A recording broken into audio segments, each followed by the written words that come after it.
back by now.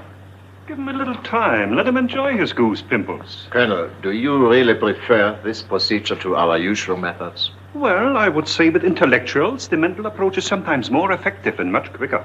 But if he shouldn't turn out to be an intellectual? Then we try a little physical culture.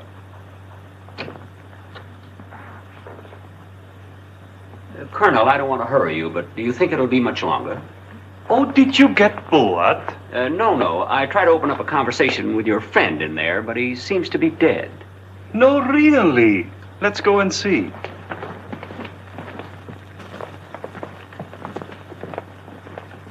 It looks like murder. Mm-hmm. If I'm wrong, Colonel, please correct me. But there seems to be a slight resemblance between me and your late friend. Has that struck you too? Oh, definitely. And you know, I have a terrible suspicion that one of us must be an impostor. I hadn't thought of that, but now that you mention it, I think you're right. Now, just for fun, Colonel, which one of us do you think is the impostor? Oh, I hope you won't consider it impolite, Professor, but there's a general feeling in this room that it's you. Please forgive me. Oh, certainly. Do you mind if I play detective? Go right ahead, Professor Siletsky. Thank you. Edmondson's London. The real Siletsky came from London. The suit was bought in London. You think it looks bad for me? Terrible. His watch is still running, which means he was killed since the real Professor Siletsky arrived in war. This really looks bad for me. You know I'm liable to get shot? There's a distinct possibility. And there's no doubt there was a definite purpose. He wanted to look like me? Or you wanted to look like him. That's right.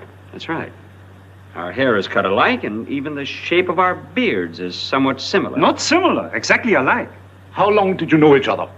I just met him here. Now you're lying, plain lying. You must have observed him for several months. It takes that long to grow a beard of that kind. Very good, Schultz. Very good.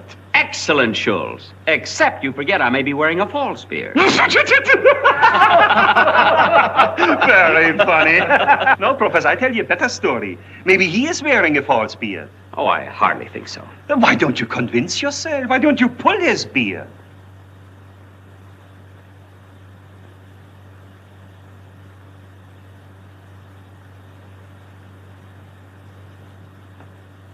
I can't do it. No, you can't, eh? Too sensitive, eh? You can murder a man. You can kill in cold blood. But you cannot pull a man's beard. I can't believe it. Schultz! How dare you put me in this position?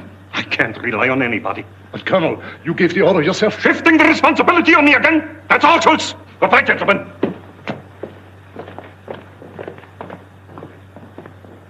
Professor, I don't know how to apologize. But, Colonel, you were only doing your duty. And if there's still the slightest doubt in your mind, why don't you pull my beard? Oh, please, Professor. Oh, come on. No. Just once. No, please, no. Don't rub it in. I assure you, I never believed it for 1 minute. But this Schultz... And Professor, if you should see the view... You'd appreciate if I didn't tell him. My word of honor. Thank you so much.